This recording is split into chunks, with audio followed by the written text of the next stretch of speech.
So some things to check every time that you start back up again by using File Explorer and going to your project folder.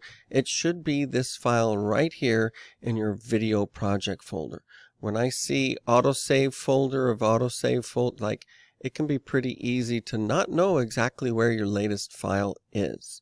So let's go ahead and import some things into our asset box here. You can see we've got master, that's this timeline, and warning color.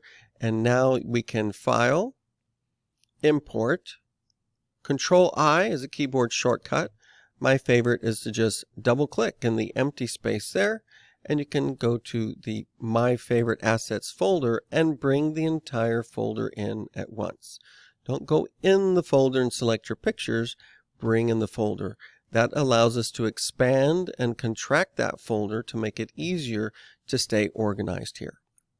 I'm going to make this a little bit bigger so that I can see my asset box a little better, and I can see I have my 9 pictures and these titles right here. Now this is kind of a details view, and I can switch it to icon view, but then I'll need to go back into my favorite assets. And so you can see the pictures that we're going to be using. So I'm actually going to grab my intro and I'm going to drag it. Notice you can't see it until you make it over here, and you want it to be on the video 2 track. It's going to be bigger, and that's going to allow it to actually show us a little thumbnail, and it does need to be at the very beginning. Otherwise, you're going to have a blank space until it gets, the current time indicator gets to that first picture.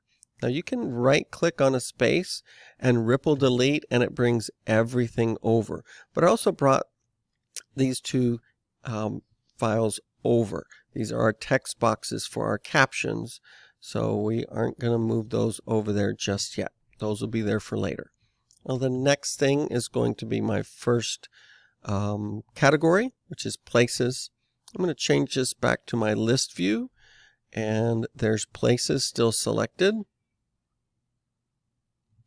And I like the list view for this if you named your files the way they were supposed to, because I can go to the left and drag and select 3 pictures at a time and just drop them right in there. And I can see that my second one is animals, and I can easily find animals there. There's only 4 of them, and then select my 3 animals, numbers 4, 5, and 6. Dragging and holding until I get to just the right spot. Now the magnet is on. So as I'm moving these, if that magnet gets turned off for some reason, it's pretty easy to overlap by accident. Control Z, undo that, because if you try to move it back, it's not going to do very well. I'm going to right click and ripple delete that space. Again, these are ending up moving over when I do that.